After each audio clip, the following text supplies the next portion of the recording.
Longer morning, trying to find my way back home, I took refuge in the warmth of my own bed. I slipped off my shoes, removed my glasses, and let my hair down, and finally...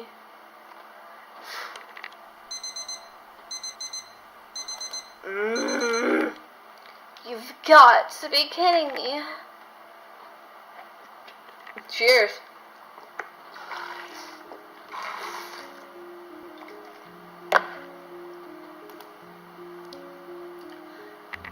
Lethargy is by no means a feeling I rarely exhibit. In fact, not a day goes by where I don't feel like away walking to school. But on this morning, the source of dismay was nothing but normal. A weird ring on my finger, which randomly starts glowing. My father getting angry at me for leaving school early. A night without zero sleep after wandering around town all night. And on top of it all, I've got this strange feeling I'm being watched. I looked down the ring on my finger, curious to see the patterns thus far held true. Surely enough, as it done all morning, every time I felt like I was being watched, the ring would start to glow. Finding out when I had fat fingers is one thing. This really glowing could be really problematic. Sensei is definitely gonna notice, and worse, it's on my ring finger. If he calls Papa, then... Despite my melancholy, I quickly turned around as I felt an odd sensation once more. This is getting really weird. Is sleep deprivation causing my mind to play tricks on me? I didn't want to consider it, but maybe I should quit class and take a nap. Papa won't like it, assuming he finds out, but I'll only get in more trouble if I fall asleep in class. Besides... Bitch, just go to school. This level of paranoia can't be healthy. As Azor completed the final leg of her morning journey, her stalker emerged from the shadows. So close, and yet I still can't get my hands on it. But plenty of opportunities from here on out. Once the human girl to that child containment center they call school, they won't be able to escape. And once I get my hands on that ring, the universe will never be the same again. It's a good thing the girl found the ring then, didn't it? After running around the school a while, I eventually located an empty classroom. It appeared to be a classroom reserved for club activities of some sort, or perhaps simply due for cleaning as the desks have been all removed. Whatever the case, I would soon put the empty space to good use. Now this is more like it. Resting on the floor, lapping up in the sun's rays, I kind of feel like a cat. From a bride to a cat, a bride wearing cat ears instead of a wedding veil, drinking milk instead of champagne, that sounds much better to me. Yes. Meow. I do. Meow. Oh. Now let me take me back home. Meow. I need to cuff up a fur ball. Once I actually heard myself say that out loud, a furious blush came over my face. That was definitely the sleep deprivation talking. Without any further delay, bright red from ear to ear, I removed my glasses and put my head on the ground. Heck yeah, glasses, girl. As I lay in the warm sun, not all deterred by the hard surface beneath me, I slept both long and well. My fatigue from last night vanished with a trace, replaced by energy and enthusiasm so I desperately needed. Man, I needed that. Okay, I'm actually going to yawn now. So you guys are yawning now. You're welcome. There's nothing a good night's rest can't cure, or a good day's rest in my case. I should do this more often. Filled with such carefree thoughts, I slowly adjusted to the light surrounding me, but no sooner had I done so than reality hit me. Oh no! How long was I asleep? It's already starting to get dark outside. I must have slept the whole day away. This is bad. I can't believe it's already dark outside. Just how late is it? Oh, it's not that late. It just looks like that way because my spaceship's blocking out most of the sun's rays. Ah, I see. That explains it.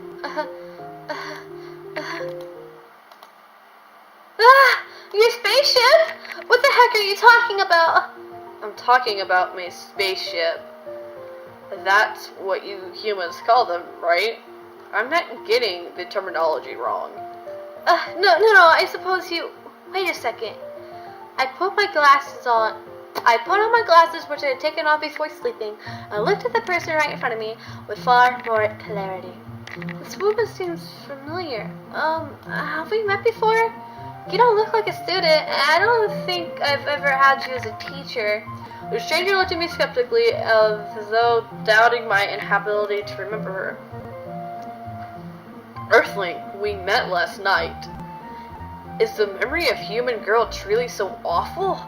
I had heard that the fish and the goldfish would forget every few seconds, but I believe primates who enjoy a more preteric memory capacity. If I had been misinformed, then I must correct our records of phosphate. Huh? What the heck is this woman talking about? Did she escape a mental asylum thinking she was still in high school?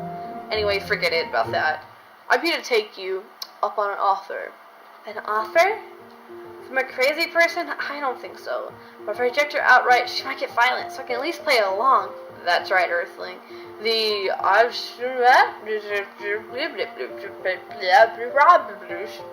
is very important to me, and I must have it back at any cost. Unfortunately, you seem to already have the with it, so I've been put in a difficult situation. The what? Oh, I'm sorry. My humanism isn't perfectly yet. Humanism? I suppose a rough translation of that artifact around your finger would be the Ring of Binding. Now that you've obviously bonded with it, my role here has become rather complicated. Even after the woman in front of me finished explaining, I still didn't understand. Sorry, but I don't get it. Ring of Binding? It's bonded with me? What does that mean? What the heck calls this language humanese? Just who are you exactly? Like, bye Felicia. Oh, now that you mention it, it seems I forgot to introduce myself. My name is Sienna. Shut up, phone. Sorry, my phone went off. My name is Sienna. I am the Queen of Mars. What's up, Queen of Mars? Bruno Mars, Queen of Mars. The Queen of Mars? Yes, have you heard of me? No, I wouldn't say that. I mean, I'm familiar with Mars, but... You are. You, a mere earthly, are aware of the situation on Mars? I truly misjudged you, and it seems you're more capable than I thought, you pesky foreigner. Hey, what did you call me? A pesky foreigner. This is a term for someone of a different birth planet, correct? That is what Earthlings have been calling me ever since I've arrived here. I'm no longer sure if this woman is crazy or just stupid. Anyway, enough of that. What are you saying about an offer? Oh, that's right. How forgetful of me. The reason I came to you this day was to ask for your finger. You want my finger? Precisely. Wait, where are you going? Anywhere but here. Yeah, I'd run too if somebody just asked for my finger, like that. After running the entire way home, I arrived in record time despite leaving later than usual. I ran quickly, taking every shortcut I knew, and internally checked behind me for an insane pursuer. I knew no good could come from this stupid ring. Why have to try on that crazy lady's jewelry? I don't even like that stuff. I tried to calm down as I entered the house. Despite insanity waiting for me when I woke up, I felt fairly refreshed after sleeping for so long. It has been difficult to restore my mood. Forget about the crazy lady. She's gone now, and I'm sure the police will capture her sooner or later. Besides, at this point in time, I have rather bigger things to worry about. I peered into the living room, immediately sending sights on my father. He's just standing there, not moving an inch. He must be waiting for me. I sighed heavily, already disheartened by the conversation which no doubt awaited me. Oh, well, let's get this over with. Good afternoon, Papa. Boy, you sure got home early today. Did you get off early today? Because you've been working so hard lately. Or maybe you just couldn't wait to see your darling daughter, Uh-oh, he's really mad. When Father's truly furious, he doesn't yell or scream. He becomes dead quiet and wanders around like a ghost, ready to snap at any minute. Well, I guess I'll get started on dinner then. I started walking towards the kitchen, desperate to escape my father's fury. Don't worry about my portion. I already ate. That's okay. Just dinner for two then? No problem, Matt. Emerging from behind my father was Sienna, the crazy that I had tried to escape from. How did you get in here? When did you... I'm sorry. I don't understand what you're saying. Is that an idiom? I took a deep breath and tried again. How far is my thing? Alright, we're good still. How did you get here before me? And why are you here? Oh, I see. You're wondering how I arrived before you, even though you left first?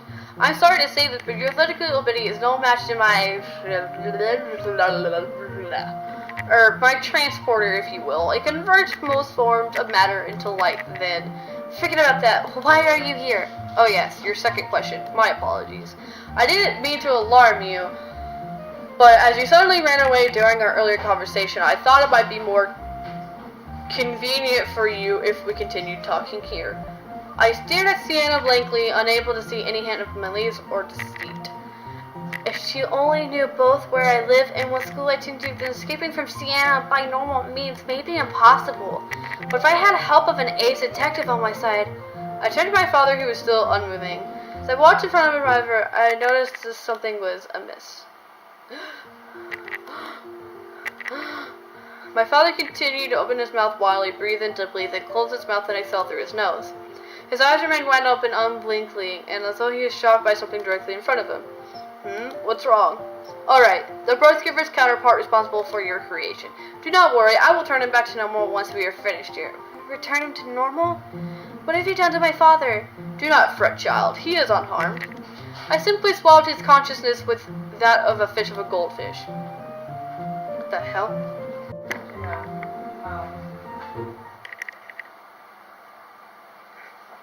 I looked towards the fish tank in our living room. You swapped his brain with the brain of a goldfish. Swap their brains? No, don't be silly. I simply swapped his consciousness with that of the fish. Is there a difference? Of course there is. All I've done is simply remove your father's thoughts into the brain of the goldfish, and vice versa. This way we can talk freely, and your father will forget everything he hears. But that's amazing! You flatter me, Earthling. But our technology is no more advanced than yours. I don't know if we'll ever manage to transform our entire living creatures into ways capable of being replicated. Sienna looked towards the television as she spoke. She thinks that the people she's seen on TV are moving as a form of less signals. Her technology may be amazing, but this woman is clueless about Earth. Anyway, about your finger. I thought I couldn't run away. I could at least rely on my father to protect me. But in his current state, Papa's just... There has to be some way out of this. Maybe she doesn't want my finger after all. Maybe Sienna got the word wrong. I have to make sure. Miss Sienna? Just call me Sienna. Okay then, Sienna? Why do you want my finger exactly? What possible use can you have for a human finger? That's a silly question. You humans came up with a ritual requiring the finger after all. Like hell we did. I don't care what barbaric civilizations this woman has visited before. Around here, we don't chop off fingers. Am I mistaken? For humans, the bonding ritual requires a finger, a ring, and two human entities, correct? So the protocol is to ask for the entity's finger, yes? The human bonding ritual? Wait a minute, she couldn't mean... Are you talking about marriage? Yeah, that's it. As Earthlings call it, marriage. So that's it? Phew, I was really worried there for a minute. I thought Sienna wanted to cut off my finger like some bizarre cult ritual. But she really wanted to ask for my hand, not my finger. You want to marry me? Yes. Marriage! We must become one. But why? Why would she want to marry me? We've only just met. Isn't this too sudden? Besides, we're two different species. Why would you suddenly propose to me? I proposed? You're mistaken, Earthling. You are the one who proposed to me. I did? No, I think I remember doing that. What are you saying? The proof of your proposal was right there. So you're pointing to the ring of my finger. That ring rightfully belongs to the King of Mars. As a ruling queen, the one who wears the ring is destined to become my husband. You put on that ring and it bounds itself to you. That is proof that you are fit to be my other. Her other? The ruling queen or her husband, the king? Wait a minute, how can we even get married? I'm a girl, I can't possibly be a king. No. Although the closest translation I can maintain for is king, my partner needed to be a male, or even Martian for that matter. The ring has chosen you, and that's what matters. Unbelievable. A grown woman proposing me because I took a ring? What's more, she doesn't even seem to care less that we're both girls. No, wait, that isn't the problem here. There's no way I can get along with something this ridiculous. 2 days ago we never even met, and now she wants to be the king of Mars? But what about air and food? Even if I went with you, I couldn't survive for days on Mars. Would I? Don't underestimate yourself. The king of Mars, as chosen by the ring, is far more capable than you think. As one wearing the ring, such trifling matters won't affect you in the least. I put on a ring, and just like that, I've already become the king of Mars? This is too much. Are you really that opposed to marrying me? I can't force you to bound against your will. No, that's not it. It's just, why do you even want to bond with me? Can't you forget all about this? I wish it were that simple. They keep changing their voices. I don't know. Alright, hold up. I've been recording for I don't know how long, but my voice hurts. So, we're gonna stop this episode here since things are getting crazy. We found a ring and we got proposed to by the Queen of Mars. I think that's a lot to take in right now. So, if you like this...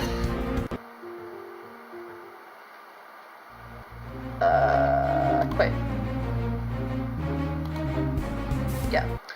So anyways, if you like this video, give it a like, comment down below any other videos you want to see, and if you want to see more of my beautiful face, or Sienna's or Azor's beautiful face, then hit the subscribe button, and I will see you guys in the next video. Bye bye!